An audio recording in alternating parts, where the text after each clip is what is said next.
केजरीवाल सरकार और दिल्ली पुलिस में अब ठन गई है। अरविंद केजरीवाल ने इस बात को मुद्दा बना लिया है कि आखिर पुलिस वालों ने उनके कानून मंत्री सोमनाथ भारती का हुक्म क्यों नहीं माना। ये वही कानून मंत्री हैं जिन पर कानून से खिलवाड़ करने की टिप्पणी दिल्ली की अदालत कर चुकी है। इस बार मामला और भी गंभीर है। दरअसल दिल्ली के कानून मंत्री चाहते थे कि पुलिस वाले अफ्रीकन मूल की महिलाओं को आधी रात को गिरफ्तार करें। दिल्ली पुलिस का कहना है कि यह गैर कानूनी हुक्म था। इस मामले में उपराज्यपाल के सामने दिल्ली पुलिस और केजरीवाल सरकार की पंचायत हो चुकी है। जिस विदेशी महिला को मंत्री जी ने पकड़ा था उसके खिलाफ जांच में कुछ नहीं निकला। अब वो फरियादी बनकर थाने पहुंच चुकी है। मामला मानवाधिकार आयोग में भी पहुंच गया है, लेकिन केजरीवाल और उनके मंत्री अड़े हुए हैं कि सोमनाथ भारती के हुक्म की अनदेखी करने वाले पुलिस वालों को सस्पेंड किया जाए। राजनीति और कानून के जानकार हैरान है कि क्या कानून मंत्री को कानून तोड़ने का हक है। अब सोमनाथ भारती के कारनामों पर बड़ी बहस छिड़ी है कि कहीं केजरीवाल सरकार को उनके कानून मंत्री ही तो नहीं डुबो देंगे।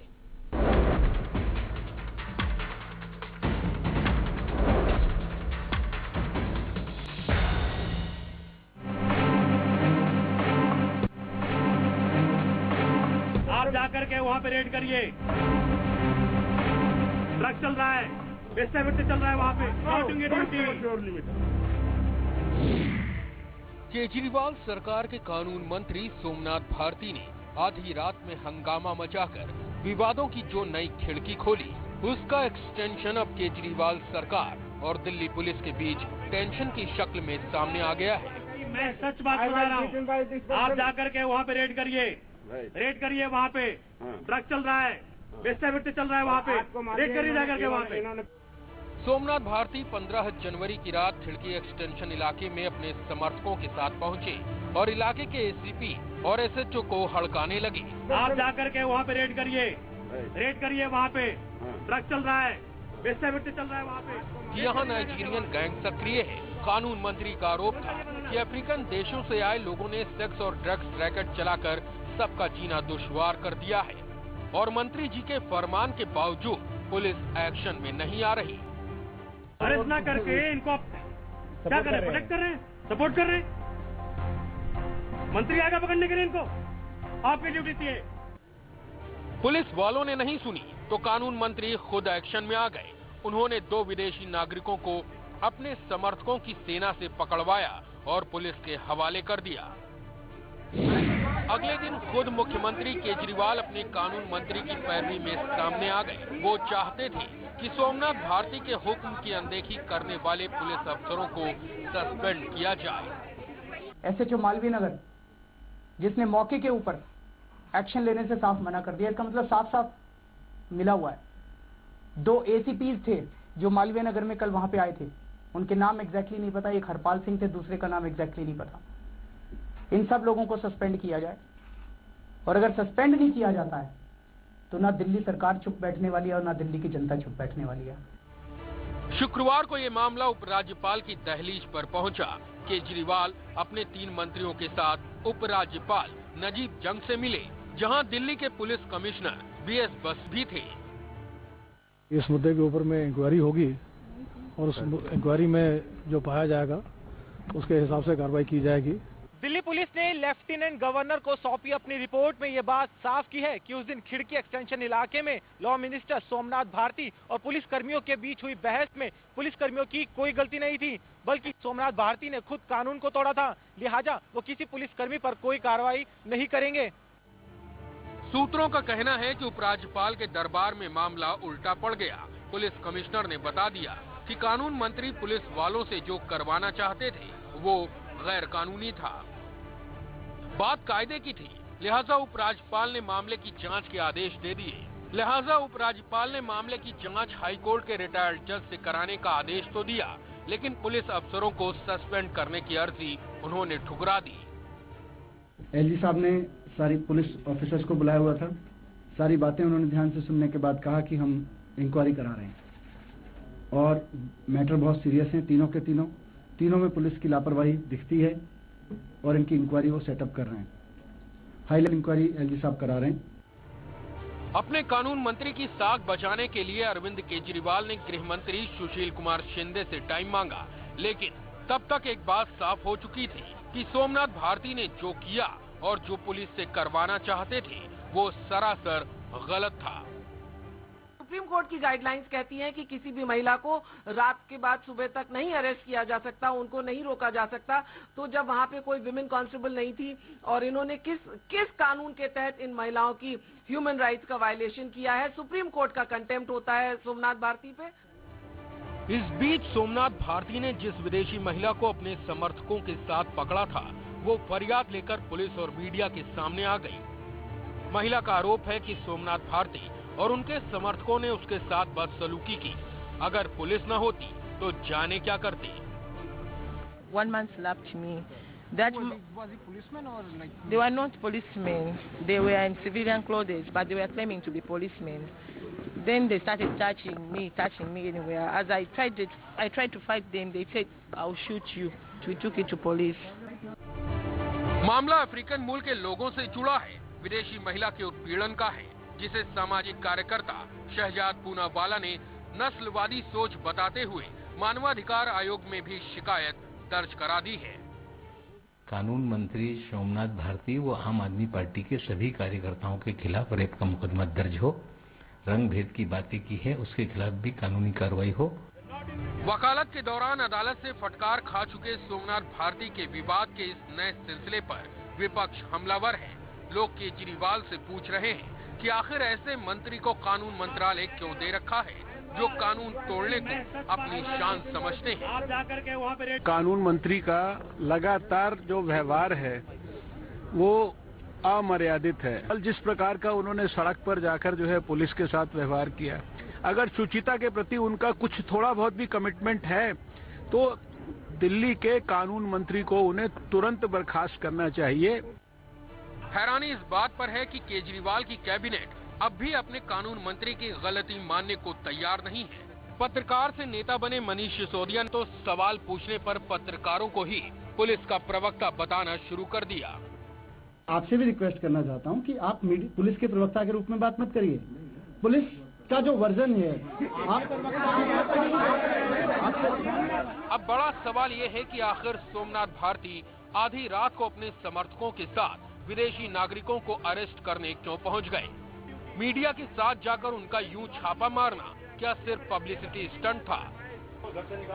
क्या सोमनाथ भारती को मामले की गंभीरता समझ में नहीं आई कि विदेशी नागरिकों के साथ उनकी ये हरकत दुनिया भर में हिंदुस्तान की फजीहत करा सकती है? अगर वो इलाके में गैर कानूनी धंधा बंद कराना ही चाहते थे तो क्या ये बेहतर नहीं होता कि वो पहले पुलिस के आला अफसरों से बात करते और फिर पुलिस को ही कार्रवाई करने देते?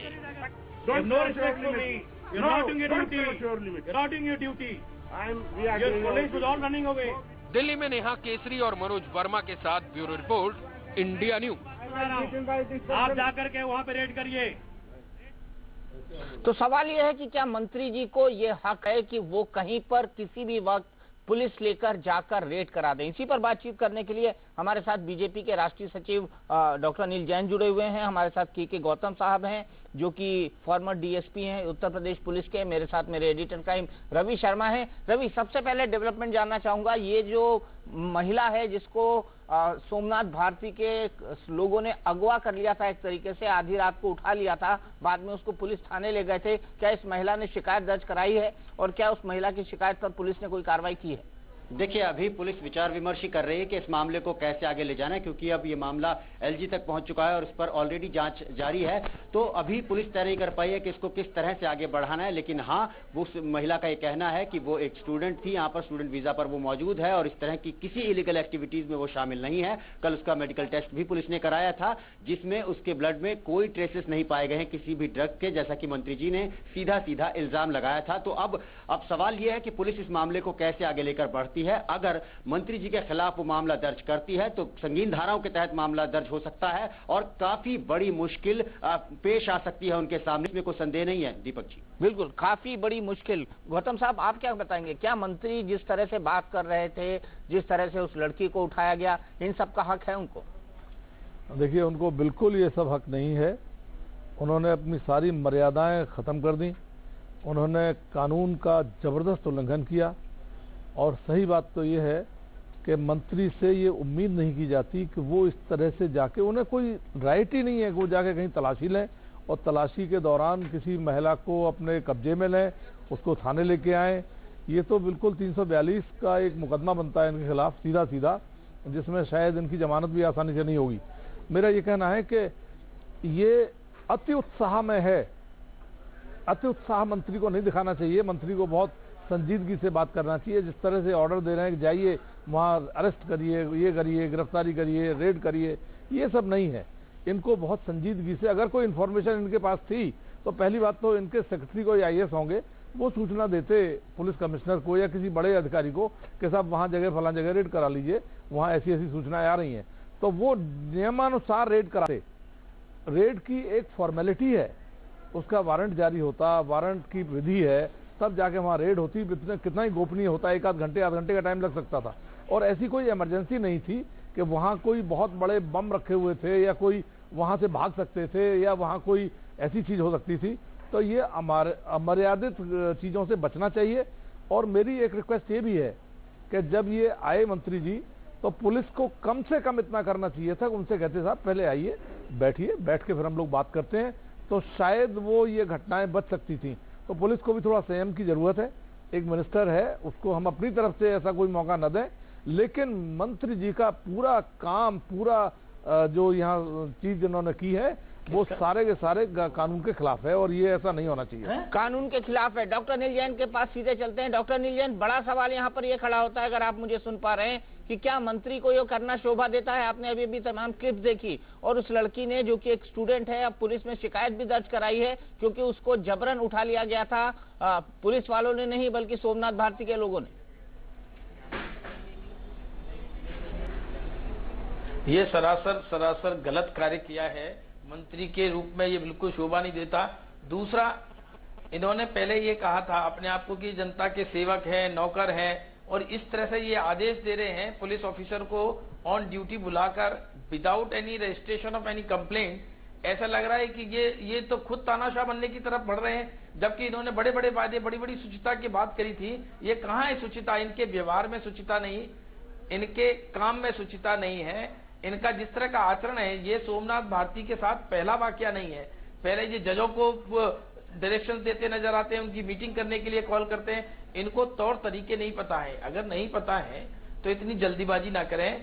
जैसे आम आदमी पार्टी ने लोकसभा के चुनाव को ग्रैब करने की जल्दीबाजी करी है, वैसे ये सब तरफ जल्दीबाजी करने के चक्कर में इनको जो चौबे जी छबे बनने चले और दुबे रह जाएंगे, ये कहीं के नहीं रहेंगे। मुझे ये लगता है इनकी इस तरह के व्यवहार से, क्योंकि ये कानूनन गलत काम किया है इन्होंने। अगर इनको कानून के रास्ते पर चलना था तो शिकायत करते, FIR दर्ज कराते, पुलिस के अधिकारी तब नहीं कोई काम करते, तब अपनी बात कहते और कुछ संजीदगी भी होती है। अगर मंत्री इस तरह का व्यवहार करेगा तो तो अराजकता हो जाएगी देश में। बिल्कुल बिल्कुल। रवि, पुलिस की रिपोर्ट क्या कहती है? क्या लड़की के जिसमें किसी भी तरह के ड्रग्स के ट्रेसेस या बाकी कुछ पाया गया जो ऑब्जेक्शनेबल हो?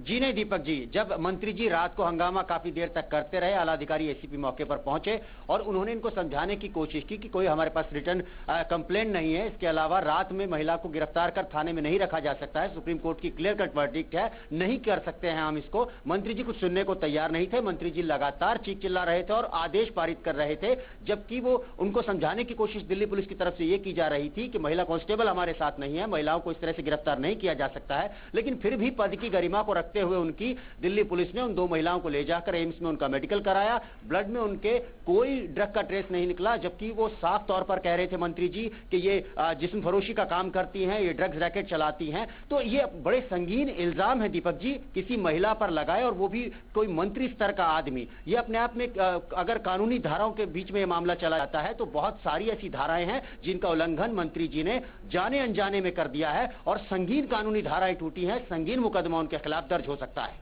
संगीन मुकदमा दर्ज हो सकता है। क्या सोमनाथ भारती पर संगीन मुकदमा दर्ज होगा? क्योंकि मामला LG तक गया है, होम मिनिस्ट्री तक गया है, और क्या कानून मंत्री को ऐसा करने का हक है? मैं दो चीजों को रिक्वेस्ट करूंगा पैनल से। पहला तो जो कन्वर्सेशन हुआ है पुलिस और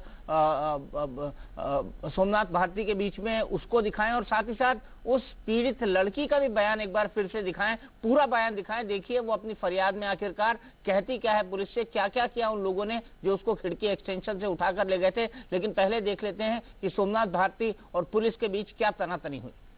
मैं कह रहा हूं कि उन सभी को घर से निकालो, अरेस्ट करो। नहीं करेगा।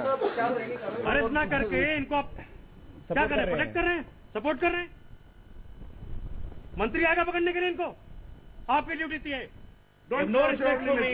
You're not doing your duty. You're not doing your duty. Your police was all running away. आप मैं क्या कह रहा हूँ? क्योंकि मैं सच बात बता रहा हूँ। आप जाकर के वहाँ पे रेड करिए वहाँ पे ड्रग चल रहा है, बेस्ता चल रहा है वहाँ पे, रेड करिए जाकर के वहाँ पे। मैं कह रहा हूँ कि उन सभी को घर से निकालो, अरेस्ट करो। नहीं करेगा। अरेस्ट ना करके इनको क्या कर रहे हैं? प्रोटेक्ट कर रहे हैं, सपोर्ट कर रहे हैं। मंत्री आएगा पकड़ने के लिए इनको, आपकी ड्यूटी थी। No respect for me. You're not doing your duty. You're not doing your duty. Your police was all running away. आप मैं क्या कह रहा हूँ? क्योंकि मैं सच बात बता रहा हूँ। आप जाकर के वहाँ पे रेड करिए वहाँ पे ड्रग चल रहा है, बेस्ता चल रहा है वहाँ पे, रेड करिए जाकर के वहाँ पे। मैं कह रहा हूँ कि उन सभी को घर से निकालो, अरेस्ट करो। नहीं करेगा। अरेस्ट ना करके इनको क्या कर रहे हैं? प्रोटेक्ट कर रहे हैं, सपोर्ट कर रहे हैं। मंत्री आएगा पकड़ने के लिए इनको, आपकी ड्यूटी थी। No respect for me. You're not doing your duty. You're not doing your duty. Your police was all running away. आप मैं क्या कह रहा हूँ? क्योंकि मैं सच बात बता रहा हूँ। आप जाकर के वहाँ पे रेड करिए वहाँ पे ड्रग चल रहा है, बेस्ता चल रहा है वहाँ पे, रेड करिए जाकर के वहाँ पे। गौतम साहब, आप भी पुलिस में रहे, क्या आपने अपनी पूरी करियर के दौरान ऐसा कभी फेस किया है? मैंने जब फेस किया है तो मैंने फिर एक विधायक को गिरफ्तार कर लिया था। मुरादाबाद में एक विधायक थे, नाम नहीं लेना चाहूँगा, उन्होंने भी यही सब हरकत की थी, मारपीट कर दी थी शराब के ठेकेदार को और बहुत हरकत किया था, उसको चोट भी आ गई थी। तो जब पता लगा तो हम SHO कोतवाली से जाके हमने वहाँ पूछा कि आपको क्या हक था शराब के ठेके पर इस तरह से मारपीट करने का, लहू लुहान करने का। तो बोले हम MLA, हम कुछ भी कर सकते हैं। तो मैंने कहा आपको गिरफ्तार किया जाता है। हवालात बंद कर दिया, 2 दिन जमानत नहीं हुई। मेरा ये कहना है कि हर व्यक्ति को अपनी पद की गरिमा के अनुसार काम करना चाहिए। बेशक इनकी बात सही हो सकती है कि वहाँ सेक्स रैकेट है या वहाँ ड्रग चल रहा है, लेकिन उसका एक तरीका है कि उसको आप प्रॉपर फोरम पर जाके कंप्लेंट करें, वो कंप्लेंट के अनुसार वो तैयारी करे, पुलिस फोर्स या क्राइम ब्रांच जो भी है, और वो रेड करे। और रेड में लेडी पुलिस हो, जब वहाँ आप बता रहे हैं कि इस तरह की वारदात हो रही है और मंत्री या उनके साथियों को तो कोई हक था ही नहीं कि वो जाके एंट्री करते। एंट्री करना ठीक नहीं है। तो मेरा ये कहना है कि हो सकता है इनकी नीयत खराब ना हो, नीयत इनकी हो कि साहब ड्रग रैकेट रुक जाए या वेश्यावृत्ति रुक जाए, लेकिन इनका एक्शन पूरी तरह से आपराधिक है और आपराधिक एक्शन को हिंदुस्तान में कभी मान्यता दी नहीं जा सकती। और मैं तो कहता हूँ बहुत बचकाना हरकत है और क्रिमिनल एक्ट है, इसके इस तरह से बचना चाहिए मंत्रियों को और इस तरह की कोई हरकत नहीं करना चाहिए। इनके खिलाफ मुकदमे दर्ज हो सकते हैं, 452, 342, 323, 504, 506 क्रिमिनल अमेंडमेंट एक्ट, बहुत सारे केसेज लग जाएंगे, जमानत नहीं होगी हफ्तों महीनों। इस तरह से मेरा अनुरोध है कि आप सरकार में आ गए हैं, अब आप कोई आंदोलनकारी नहीं है, आपको अपनी गरिमा का ध्यान रखना है, क्या एक्शन करना है, वरना किसी वक्त बहुत सख्त कार्रवाई होगी और फिर बड़ा खराब लगेगा कि अगर मंत्री जी को इस वजह से जेल जाना पड़े। डॉक्टर नीलजन जी, आपने पूरा कन्वर्सेशन सुना, क्या ये मंत्री का नौसिखियापन है या फिर ओवर स्मार्ट बनने की कोशिश?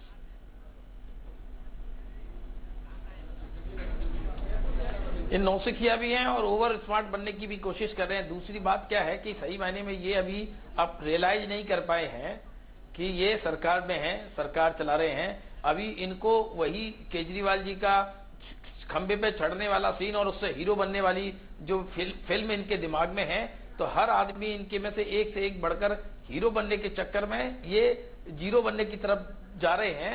मुझे लगता है कि ये किसी भी तरह से संजीदा कार्रवाई है ही नहीं।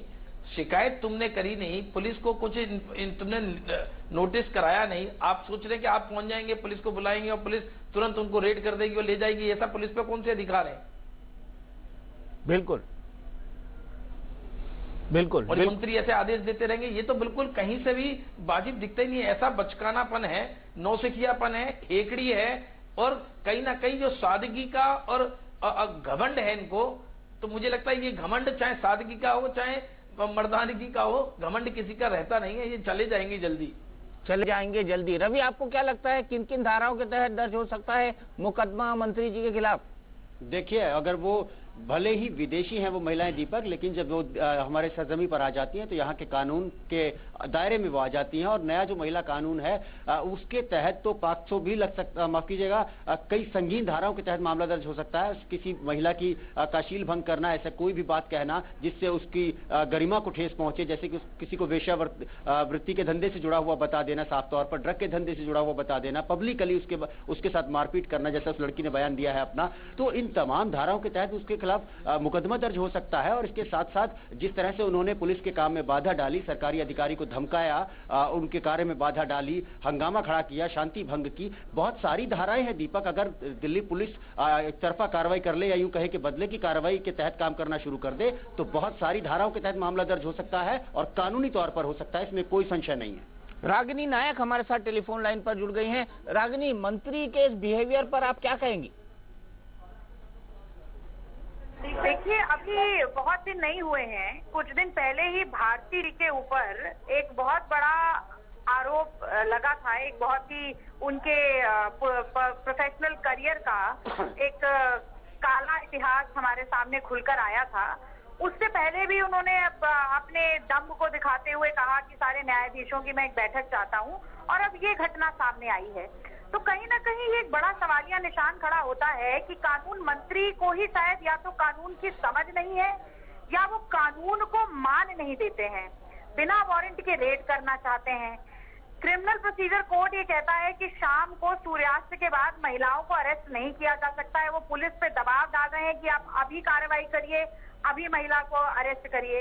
तो मुझे लगता है कि कहीं ना कहीं ये ऐसा प्रशासन आ गया है दिल्ली में जो खुद ही अराजकता फैलाना चाह रहा है।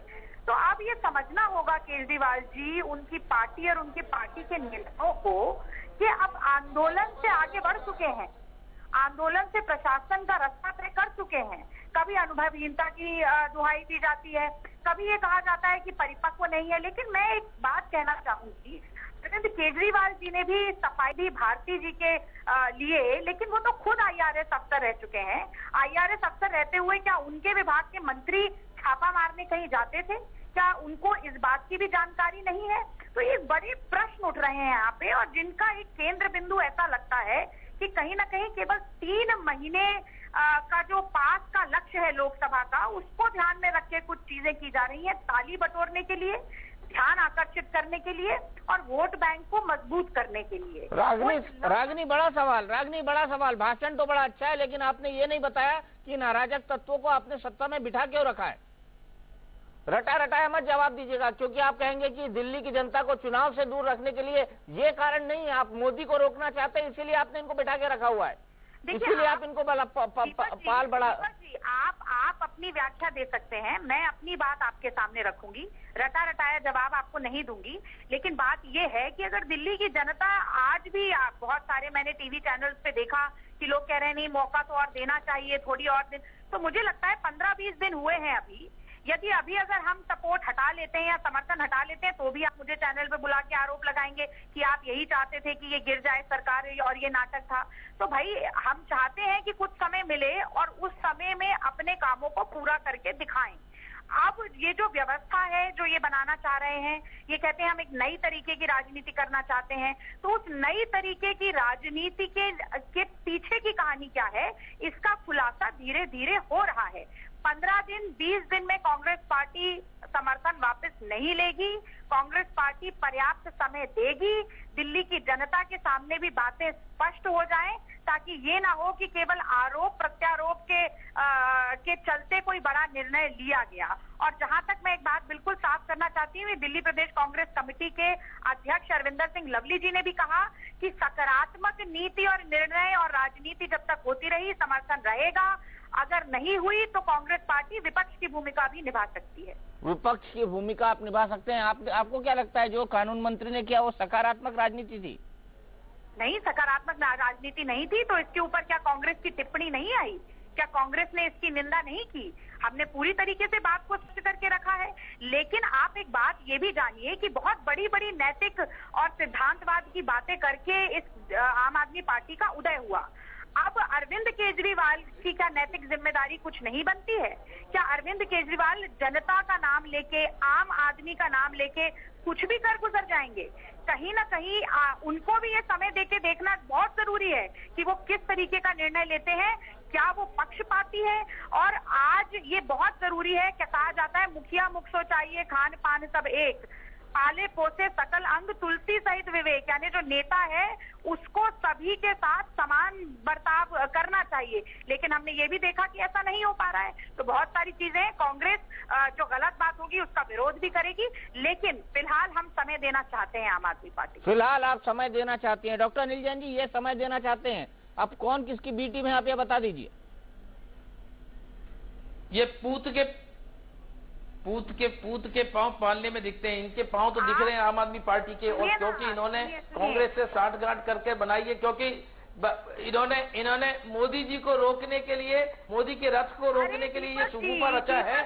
सारा देश देख रहा है, जनता देख रही है और इनके सामने आ जाने वाला है। और इसी कारण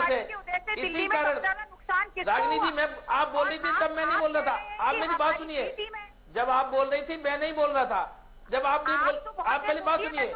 मैं तो 25 मिनट लेट आई हूँ प्रोग्राम में, आप सुनिए, तो आप ही बोल रहे होंगे। इन लोगों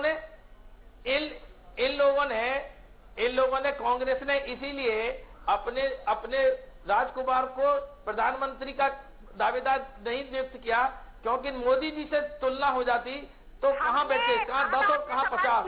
इस गैप के कारण दूसरा इन्होंने अपने आप को रिकॉग्नाइज कर लिया है। इनको आभास हो गया है कि ये हारने वाले हैं, तो पीएम पद की घोषणा अभी कैसे करें। चलिए ठीक है, रागिनी नायक जी की टिप्पणी ले लेते हैं। रागिनी जी, आप क्या कहेंगी? देखिए, ये आरोप प्रत्यारोप, कटाक्ष, आक्षेप की नकारात्मक राजनीति भारतीय जनता पार्टी बहुत समय से करती आई है, कोई नई बात नहीं है। लेकिन मुझे आश्चर्य इस बात पर है कि आप तो समर्थन करिए ना इनका, आपका आम आदमी पार्टी समर्थन कर रहे हैं आप। इतनी छोटी सी बात आप नहीं समझ पा रहे हैं कि एक लोकतंत्र में एक प्रक्रिया नाम की कोई चीज होती है। संविधान में ये लिखा गया है कि जो चुने हुए सांसद हैं वो नेता चुनेंगे, वो प्रधानमंत्री को चुनेंगे। गठबंधन की जो सरकार चलती है उसका कोई धर्म होता है। रायशुमारी केवल जनता से नहीं होती, अपने सहयोगियों से भी की जाती है। और जहां तक राहुल गांधी जी के नेतृत्व का सवाल है, तो न सिर्फ कांग्रेस के कार्यकर्ता, कांग्रेस के नेता, बल्कि इस देश में जो व्यक्ति सकारात्मक रचनात्मक राजनीति चाहता है। कल तक राहुल गांधी हर जिम्मेदारी लेने के लिए तैयार थे। कल तक राहुल गांधी का स्टेटमेंट था कि हर जिम्मेदारी के लिए तैयार है। इस बात से कोई मुकदमा तो जिम्मेदारी ली नहीं है क्या? अगर वो चुनाव कैंपेन और इनकी कांग्रेस के नेता कल तक नहीं जानते थे जो राहुल गांधी को प्रधानमंत्री का कैंडिडेट डिक्लेयर कराना चाहते थे। आज के भाषण के ऊपर भी आप नजर डालें तो आप देखेंगे कि किस किस तरीके की जिम्मेदारी की बात की है। सत्ता का विकेंद्रीकरण कैसे होता है उसका प्रत्यक्ष प्रमाण दिया है अपने भाषण में राहुल गांधी जी ने। अच्छा ठीक है, हम इस भाषण से आगे निकल के सोमनाथ भारती पे चलते हैं। इस बहस को मैं यही रोकता हूँ। Time out. कि ये सत्ता कहाँ केंद्रित है वो। Time out sir. मेरे साथ नवाब मलिक जी जुड़े हुए हैं, एनसीपी के राष्ट्रीय प्रवक्ता। नवाब मलिक साहब, सोमनाथ भारती प्रकरण पर टिप्पणी करना चाहते हैं। नवाब मलिक साहब, आपने ये तस्वीरें देखी हैं टेलीविजन पर, मुझे ऐसा लगता है आप इंडिया न्यूज शायद देख रहे होंगे, आपकी क्या प्रतिक्रिया है? ऐसा है भी शपथ लेके देश के कानून के तहत अपने कर्तव्यों को निभाने के लिए वो बाध्य होता है। जिस तरह से सोमनाथ भारती जी ने 3 महिलाओं के साथ में दुर्व्यवहार किया, उनके साथ उनके गुप्त अंगों की तलाशी ली गई, उन्हें बाध्य किया गया है उनके पेशाब के सैंपल लेने के लिए, और उन्हें जिस तरह से टिप्पणी की कि अन्य लोगों कानून तोड़ने वाले, मुझे लगता है नए कानून के तहत उनका रेप बनता है। जो उन्होंने भेदभाव की बात की है, एट्रॉसिटी का मुकदमा बनता है। और मुझे लगता है जुडिशियल इंक्वायरी लगी है, उसमें चीजें सामने आ जाएगी और उसके बाद इनके सारे मुकदमे लगाने चाहिए। कि जुडिशियल इंक्वायरी लगी है तो इंक्वायरी में चीजें सामने आएंगी। ठीक है नवाब मलिक साहब, बहुत बहुत शुक्रिया आपका। आपने कहा रेप का मुकदमा इन पर बनता है नए कानून के हिसाब से, क्योंकि कानून मंत्री को खुद कानून की जानकारी नहीं है। गौतम साहब, आप क्या कहेंगे, मुकदमा बनता है? देखिए, बिल्कुल मुकदमा बनता है। वहाँ दो शिकायतें मेनली सामने आ रही हैं कि एक तो ड्रग का कारोबार था और वेश्यावृत्ति थी। ड्रग के कारोबार के लिए ड्रग मिलना जरूरी था, ड्रग ब्लड में मिलना जरूरी नहीं था। ड्रग का कमरे से या शरीर के अंग से कहीं ना कहीं पॉकेट से कहीं ड्रग बरामद होती तो ड्रग का मामला बनता था। और वेश्यावृत्ति में कोई व्यक्ति वहां वेश्यावृत्ति करते हुए पकड़ा गया होता, तो दोनों चीजें नहीं पकड़ी गई। फिर किस आधार पर ये या इनके कार्यकर्ता उन लोगों को वहां से निकाल के लाए, ये बिल्कुल गैर मुनासिब बात है। और ये मैं बिल्कुल ये जो अभी हमारे साथी कह रहे थे कि ये वाकई में कोई जानकारी नहीं है इनको कानून की, बिल्कुल, और उस तरह से ये गलत कार्रवाई की है। और मैं इसका पूरी तरह विरोध करता हूं और इनको ये कहता भी हूं कि कम से कम कुछ लिहाज करो, कुछ सीख लो, तब मंत्री पद रहते हुए मंत्री की तरह बिहेवियर करिए। टीना शर्मा जी, ये क्या कर गए आपके मंत्री जी? आप तो महिलाओं के प्रति संवेदनशील पार्टी थी, ये क्या कर गए आपके मंत्री जी? क्या सोमनाथ भारती ने जो किया उसका समर्थन करती है? अब आप मुझसे ये प्रश्न करेंगे तो मुझे बड़ा हैरानी होगी, बिकॉज आपको मालूम ही है कि 2 दिन से मैं पार्टी के खिलाफ मोर्चा खोल के बैठी हूँ और मैं खुद ही इस बात से हैरान हूँ कि किस तरह से पार्टी में बिहेवियर हो रहा है। कानून मंत्री किस तरह से बातें कर रहे हैं, मतलब अनपढ़ों से भी ज्यादा जाहिल तरह की बातें हो रही हैं। और मुझे खुद आपत्ति है इन सब आचरण से। और सोमनाथ भारती, राखी बिरलान, इनफैक्ट आज देखे तो मनीष सिसोदिया का जो व्यवहार रहा मीडिया के साथ, वो भी मुझे बहुत आपत्ति है उस पर। तो मुझे लगता है कि आप अगर पार्टी की तरफ से मुझे डिफेंस के लिए आपने बुलाया है तो शायद आपने गलत बुलाया है। नहीं, डिफेंस के लिए नहीं बुलाया था, हम सिर्फ आपकी राय जानना चाहते थे, क्योंकि हमें पता है कि आप ऐसे मुद्दों के प्रति कितनी संवेदनशील है। बहरहाल हम बहस को आगे बढ़ाएं। मेरी राय तो बिल्कुल साफ है दीपक जी, मेरी राय बिल्कुल साफ है। कुछ बातें चीजें जो हैं वो रात को दौरा किया जाता है, सरप्राइज चेक किया जाता है, रैन बसेरों का दौरा किया जाता है, मीडिया को बुलाया जाता है, उसके बाद आप बिल्कुल खामोश रह जाते हैं। तो ये आरोप तो मेरे और बिन्नी जी के रहे हैं, तो मुझे लगता है कि इस बात पे मेरी आपत्ति तो बिल्कुल जाहिर है। मैं तो 2 दिन से पूरे मीडिया में घूमकर अपनी बात को रख रही हूँ कि पार्टी में कहीं डेमोक्रेसी नहीं है, पार्टी में कहीं आचार संहिता नहीं है। आचार संहिता सिर्फ वहां पर है जहां पर आप बनाना चाहते हैं। आपका जो डेमोक्रेसी है वो उन्हीं लोगों के लिए जिनके लिए आप चाहते हैं। तो ये सारे प्रश्न तो मैं खुद ही कर रही हूँ पार्टी से। मुझे तो पार्टी के एक मिनट के आचरण पे काफी डाउट है और बहुत शेमफुल लग रहा है कि किस तरह से मैं पार्टी को डिफेंस करूं जाकर। मैं पार्टी की मेंबर हूं और बहुत अरमानों के साथ पार्टी की मेंबर बनी थी। डॉक्टर अनिल जैन, यहाँ आप कुछ कहना चाह रहे थे? मेरा कहना है कि जब ये अरविंद केजरीवाल जी जिस तरह का मुखिया है उस तरह के मंत्री होंगे, वो आज भी धरना देने की बात कर रहे हैं। वो अभी कह रहे हैं मांगे नहीं मानी गई तो मंत्रालय के सामने धरना होगा। ये आखिर धरना करेंगे, प्रदर्शन करेंगे, अराजकता चलाएंगे या शासन चलाएंगे? इनको अभी तक ये आभास नहीं है कि ये शासन चलाने वाले हो गए हैं, मुख्यमंत्री हो गए हैं। आखिर केजरीवाल जी सस्ती लोकप्रियता के चक्कर में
ये Then they started touching me anywhere. As I tried to fight them. They said, "I'll shoot you. Don't do anything. Don't make any noise." तो ये है उस महिला की आप बीती जो भारत को एक सुरक्षित देश मानकर आई थी। रागिनी, इसके इस बयान को सुनने के बाद आप क्या कहेंगे? सोमनाथ भारती पर तुरंत केस दर्ज नहीं हो जाना चाहिए? देखिए, मैं तो ये कहना चाहती हूँ सबसे पहले कि ये तो अमानवीयता और नृशंसता की अति है। और बिल्कुल देखिए, मैं कोई लीगल एक्सपर्ट नहीं हूँ, आपके पास लीगल एक्सपर्ट बैठे हुए हैं, वो मेरे ख्याल से उन्होंने अपनी बात को सामने रख दिया है। लेकिन इसमें एक और भी बिंदु है दीपक जी, आप ये देखिए कि अभी 1-2 दिन पहले जो विदेशी महिला के साथ सामूहिक बलात्कार हुआ, उस पर तो अरविंद केजरीवाल जी कहते हैं कि मैं 1 हफ्ते बाद देखकर मीटिंग बुलाऊंगा और आगे की कोई कार्रवाई करूंगा। और यहाँ पर इस तरीके की रेड करने के लिए और एक महिला को प्रताड़ित करने के लिए बहुत तत्परता है सोमनाथ भारती जी में। तो इसके पीछे की मंशा क्या है? और आप ये देखिए कि यही वो लोग हैं जिन्होंने आंदोलनकारी और आंदोलनकर्ता होने के नाते उस समय की दिल्ली सरकार पर बहुत तरीकों के आरोप लगाए थे। जब ये जो गैंगरेप हुआ था 16 दिसंबर को, उसके ऊपर पूरा ये कहा था कि हमने एक नया आंदोलन रचा है। लेकिन अब वो संवेदनशीलता कहाँ चली गई? अब और ये देखिए, दोनों विदेशी महिलाएं हैं जिनके साथ, वो एक विदेशी महिला थी जिसके साथ गैंगरेप हुआ, उसके प्रति कोई पूरी संवेदनहीनता दिखाई। और यहाँ पर तो मतलब मुझे तो विश्वास ही नहीं हो रहा है कि अब आप ये भी देखिए कि उन्होंने ये भी कहा, ये जो महिला थी, इन्होंने कहा कि ये पुलिसमैन नहीं थे, सिविल ड्रेस में आए, मैन हैंडलिंग हुई, उनका पर्स तो खुला ही खोला, उसके बाद थप्पड़ भी पड़ा। जहां तक मेरी समझ है, मुझे लगता है कि ये तो बिल्कुल ही कानून की परिधि से बाहर की गतिविधियां हैं। लेकिन अब ये मुझे नहीं मालूम कि क्या ये प्रूव हो चुका है कि वो लोग जो थे वो सोमनाथ भारती जी ने ही भेजे थे या वो सब नीचे खड़े थे और ऊपर ऐसा हुआ।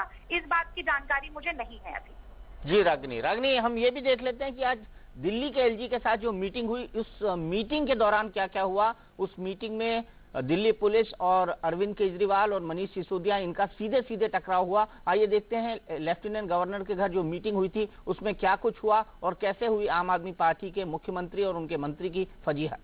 आप मैं क्या कह रहा हूँ, क्योंकि मैं सच बात बता रहा हूँ। दिल्ली पुलिस और केजरीवाल सरकार की तू-तू मैं इतनी बढ़ गई है कि उपराज्यपाल नजीब जंग के पास पंचायत बिठाने तक की नौबत आन पड़ी। अपने मंत्रियों के पक्ष में दिल्ली पुलिस की शिकायत लेकर सीएम केजरीवाल सुबह उपराज्यपाल से मिलने पहुंच गए, तो अपने अधिकारियों का पक्ष रखने के लिए दिल्ली पुलिस के कमिश्नर बीएस बस्सी भी पहले से ही वहां मौजूद थे। एलजी ने इन दोनों को आमने सामने बिठाकर उनकी बातें सुनी। अंदर क्या बातें हुई ये तो ठीक किसी ने नहीं बताया, लेकिन सूत्रों के हवाले से हमें जो पता चला है वो कुछ ऐसा है।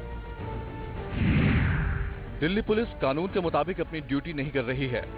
सरकार के मंत्री दिल्ली पुलिस के काम में हस्तक्षेप कर रहे हैं। मंत्री की मौजूदगी में पुलिस कानून की धज्जियां उड़ा रही थी। दिल्ली पुलिस ने नहीं बल्कि कानून मंत्री सोमनाथ भारती ने कानून तोड़ा है। दिल्ली पुलिस महाभ्रष्ट है और लोगों को सुरक्षा मुहैया करा पाने में नाकाम है। दिल्ली पुलिस शहर के लोगों की सुरक्षा के लिए सक्षम है। दोषी अधिकारियों को तुरंत निलंबित किया जाए। मेरे अधिकारी निर्दोष हैं, निलंबित करने का सवाल ही नहीं उठता। अभी तक के घटनाक्रम से साफ है कि राज्यपाल ने भी केजरीवाल के आरोपों को ज्यादा तूल नहीं दिया, क्योंकि दिल्ली पुलिस के किसी भी अफसर को अभी तक सस्पेंड नहीं किया गया है। मीटिंग में हमारी कुछ बातचीत हुई है, तो उस बातचीत के बारे में आपको जो है शाम से पहले इसके बारे में पूरी जानकारी या जो भी जरूरी जानकारी है इसके बारे में दे दी जाएगी। कहने से थोड़ी ले जाती। उधर उपराज्यपाल से मुलाकात के बाद केजरीवाल के मंत्री मीडिया से रूबरू हुए, लेकिन झुंझलाहट इतनी थी कि मीडिया पर ही भड़कने लगे। मैं आपसे भी रिक्वेस्ट करना चाहता हूं कि आप पुलिस के प्रवक्ता के रूप में बात मत करिए। पुलिस का जो वर्जन है आप बहरहाल दोनों पक्षों से मुलाकात के कुछ घंटे बाद उपराज्यपाल नजीब जंग ने दिल्ली सरकार के आरोपों की जांच के आदेश दे दिए। एक रिटायर्ड जज पूरे मामले की जांच के बाद 30 दिन में अपनी रिपोर्ट सौंपेगा। तो 30 दिन तक दिल्ली पुलिस किसी कार्रवाई के मूड में नहीं है, गृह मंत्रालय किसी कार्रवाई के मूड में नहीं है। उधर अरविंद केजरीवाल सोमवार से धरना देने की बात कर रहे हैं, वो ये धरना गृह मंत्रालय के सामने देंगे। ये किस तरह की परंपरा को जन्म देगा? सीधे चलते हैं रागिनी नायक के पास। रागिनी, अगर मुख्यमंत्री धरना करने नॉर्थ ब्लॉक पर बैठते हैं तो आपका क्या स्टैंड होगा? देखिए, मैं तो दीपक जी अभी एक और शो में भी मैंने वही बात कही कि अब अपनी भूमिका को अरविंद केजरीवाल जी को गंभीरता से लेना होगा।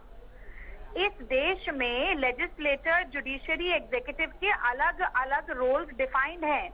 एक प्रक्रिया है, एक प्रोसेस है जिसके तहत चीजें होती हैं। ये मंत्री का काम नहीं है कि वो जाके रेड करे, पुलिस का काम भी वही करना चाहते हैं। अभी आपने जो पिछली बात की, जो मैंने अभी कही, जो सोमनाथ भारती जी पे ये आक्षेप लगा था कि उन्होंने गवाह को प्रभावित करने की कोशिश की, उसकी सफाई में अरविंद केजरीवाल जी ने कह दिया कि जो न्यायपालिका ने, न सिर्फ डिस्ट्रिक्ट कोर्ट ने बल्कि हाई कोर्ट और सुप्रीम कोर्ट ने भी जिस फटकार को मान्यता दी उसको ही गलत साबित कर दिया, कह दिया कि हमारी व्याख्या सही है। तो ये हर व्यवस्था का काम जो खुद करना चाह रहे हैं, मुझे लगता है कि उसी के चलते ये हर रोज विफल हो रहे हैं। तो अब बहुत जरूरी है कि परिपक्वता के साथ काम किया जाए, क्योंकि अंततः इसमें जो नुकसान हो रहा है वो दिल्ली की जनता का हो रहा है। जो वादे किए थे, जो इनके 18 सूत्री वादे थे, उस पर तो अमल हो ही नहीं पा रहा है। आप देखिए, बिजली को लेकर समस्या है। जो डिस्कॉम्स है वो कह रहे हैं कि हमारे अक्टूबर नवंबर के पैसे नहीं आए, जनवरी से एडवांस में आने चाहिए थे पैसे, वो नहीं मिले। पानी को लेकर समस्या आ रही है, बहुत एक्यूट क्राइसिस है। एफडीआई की बात तो 18 सूत्रों में थी भी नहीं, वो पहले इनको सूझ गई। तो कहीं ना कहीं दिल्ली की जनता को तो कम से कम परेशान ना करें। अब ये धरना देने की, मुख्यमंत्री के धरना देने की अब एक ये नई मुझे लगता है रीति शुरू करना चाहते हैं। जब एक कमेटी का गठन कर दिया गया है तो उस पर कम से कम विश्वास तो रखें, या किसी व्यवस्था पर विश्वास नहीं करेंगे। एक मयंक गांधी जी के ऊपर भी आरोप लगने के बाद इन्होंने कमेटी बिठाई थी अपनी, उसकी तो आज तक रिपोर्ट नहीं आई, कहा था 10 दिन में आ जाएगी। तो मुझे लगता है कि ये एक बारी बैठकर आत्मनिरीक्षण, आत्मविश्लेषण करने की बहुत जरूरत है आम आदमी पार्टी को, क्योंकि दिल्ली की जनता ने बहुत उम्मीदों के साथ उनको चुनकर यहाँ भेजा है। और अगर ये उम्मीदें बहुत बुरी तरह से टूटती हैं तो न सिर्फ आम आदमी पार्टी पर दिल्ली की जनता ने नहीं चुन के भेजा, कांग्रेस ने बिठाया है। राजनीति पर बुरा प्रभाव भी पड़ सकता है। अनिल जैन जी बोल रहे हैं दिल्ली की जनता ने नहीं चुन के बैठा, उनको 28 सीट दी, उनको कांग्रेस ने बिठाया है। अब आप देखिए, कांग्रेस ने क्यों बिठाया? कांग्रेस ने बिठाया है। ये कांग्रेस अपनी जिम्मेदारी से भागने की कोशिश ना करें। कांग्रेस जिम्मेदारी से नहीं भागी है, इसीलिए सरकार बनी है। अगर नहीं बनती तो दूसरी बात, जहाँ तक इनका प्रश्न है, ये चुनाव का बोझ कौन उठाता? नहीं, ये पार्टी स्पॉन्सर करने वाली ये जिम्मेदारी दिख रही है चुनाव को। कांग्रेस की जिम्मेदारी दिख रही है। सबसे पहले कांग्रेस की जिम्मेदारी दिख रही है उनके कार्यकाल से। जनता पार्टी अपनी राजनीतिक, नैतिक, आपकी जिम्मेदारी। दूसरी बात, भागी है, सबसे पहले भागी है। कांग्रेस पार्टी ने ये सुनिश्चित किया कि अगर जनता ने एक बहुत साफ मतादेश, भारतीय जनता पार्टी कहीं नहीं भागी, भारतीय जनता पार्टी बिल्कुल नहीं भागी है। ये भारतीय जनता पार्टी सामने है, कहीं नहीं भागी। भारतीय जनता पार्टी ने स्पष्ट किया स्थिति को। आपने स्पष्ट किया है? किस तरह से आपने स्पष्ट किया है? मेरा एक कहना है आम आदमी पार्टी के बारे में, आम आदमी पार्टी के बारे में कि आम आदमी पार्टी ने कहा था कि ये भ्रष्टाचार के खिलाफ ये आयोग बिठाएंगे, जांच कराएंगे, शीला दीक्षित के साथ में उनको कटघरे में ले जाएंगे। इनको 370 पन्ने का जो दस्तावेज था वो कहां गया? सीडब्ल्यूजी पर सुंगलू कमेटी, सीएजी, इनकी कमेटी, इनके दस्तावेज, इतने सारे दस्तावेज इनके पास हैं। ये काम क्यों नहीं कर रहे? ये इस पर एक महीने के लिए रिपोर्ट बैठाए, आयोग बैठाएं, रिपोर्ट लाएं, कार्रवाई करें। अरे कोई दीपक जी, मैंने कई बार ये बात कही कि कांग्रेस के हाथ साफ है इस मामले में, कोई डर नहीं है कांग्रेस पार्टी को, क्योंकि हम जानते हैं जब राजनीति आम आदमी पार्टी को करना है, आपको नहीं करना है। दस्तावेज कहाँ से आएंगे? नहीं, आपने आम आदमी पार्टी से सवाल पूछा, लेकिन वो है तो कांग्रेस पार्टी के खिलाफ आपकी बात। आपके पास है दस्तावेज तो आप करवा दीजिए ना, कोर्ट में तो एविडेंस ही दिखाना पड़ता है। लेकिन बिना प्रमाण की बात करना आपका चरित्र है। नहीं, सुंगलू कमेटी के दस्तावेज सार्वजनिक है, सुंगलू कमेटी के दस्तावेज सार्वजनिक है, सीएजी के दस्तावेज सार्वजनिक है। एक आरोप लगाया था कि एक बड़े होटल में आम आदमी पार्टी और कांग्रेस के एक नेता की बैठक हुई है, साठगांठ हुई है, उसका कोई प्रमाण नहीं दे पाए, कोई तथ्य नहीं दे पाए, केवल हवा में एक आरोप छोड़ देते हैं और जनता को भ्रमित करने की कोशिश करते हैं। मुझे बहुत आपत्ति है इस तरीके की राजनीति पर। पुराने कांग्रेसी बिन्नी ने भी आरोप लगाया है, पुराने कांग्रेसी बिन्नी ने आरोप लगाया आम आदमी पार्टी पर कि किस तरह से डील हुई है। ये अभी कुछ समय बाद पता लग जाएगा आपको। अगर संदीप जी इतने अच्छे दोस्त होते तो केजरीवाल जी शीला दीक्षित के आगे चुनाव लड़ते क्या? आप खुद जरा अपनी बुद्धि लगाकर बात करिए, कोई तर्क नहीं है इस बात में, बिल्कुल ही तर्कहीन बात आप कर रहे हैं। चलिए हम वापस सोमनाथ भारती के मुद्दे पर इस बहस को वापस लाते हैं। जी मैंने एक तो भाषा पर संयम रखिए, मैंने संदीप दीक्षित की बात नहीं की है, मैं विनोद कुमार बिन्नी की बात कर रहा था। हाँ तो बिन्नी जी ने क्या बात कही है, क्या आरोप लगाया, बताइए आप। बिन्नी ने तो आरोप लगाए केजरीवाल पर, और केजरीवाल की और कांग्रेस के साथ क्या साठगांठ हुई है ये उसने आरोप लगाए हैं। अब बिन्नी जी और केजरीवाल जी के बीच की जो बात है वो तो आम आदमी पार्टी के प्रवक्ता बोलेंगे ना, उस पर मैं क्यों टिप्पणी दूंगी, वो आप उनसे पूछिए। चलिए ठीक है, हम बहस को आगे ले जाते हैं। गौतम साहब कांग्रेस तो ये बहस ऐसे ही चलती रहेगी, लेकिन मुझे बताइए कि अगर इस मौके पर आप मौजूद होते तो आप क्या करते? देखिए, जो रेड का तरीका है, अगर ड्रग की सूचना आती है, वेश्यावृत्ति की सूचना आती है, तो इसमें हर प्रदेश में कुछ स्तर के अधिकारी नामित होते हैं। कहीं डिप्टी एसपी से नीचे का अधिकारी ऐसी जगह रेड नहीं करेगा, कहीं एसपी से नीचे का अधिकारी नहीं करेगा। तो अगर एसपी या डिप्टी एसपी से नीचे के अधिकारी को रेड का अधिकार ही नहीं है, पब्लिक की तो वहां रेड करने का कोई मतलब ही नहीं बैठता। ये मंत्री जी भी पब्लिक के ही एक नुमाइंदे हैं, चाहे मंत्री हो गए हैं। अधिकार केवल कुछ नार्को के जो ऑफिसर्स हैं उनको, नार्कोटिक्स के और या पुलिस अधिकारियों को है। बिल्कुल और वो तलाशी लेते, आपस में तलाशी लेते हैं पहले कि हम लोगों के पास तो कोई चीज नहीं है। अब इतने लोग अंदर घुस गए हैं, पब्लिक के लोग घुस गए हैं, कोई जाके वहां ड्रग रख दे, कोई जाके वहां पिस्तौल रख दे, यानी ये तो सारा ही गैर कानूनी कार्यवाही हुई। और गैर कानूनी कार्यवाही के बारे में या तो इनको जानकारी नहीं है या अति उत्साह में कर रहे हैं, लेकिन ये क्रिमिनल एक्ट हो गया है जिस तरह से भी हुआ, ये आपराधिक कार्य हुआ है। आपराधिक कार्य हुआ। टीना, ऐसे में आप अपनी पार्टी से क्या चाहेंगी?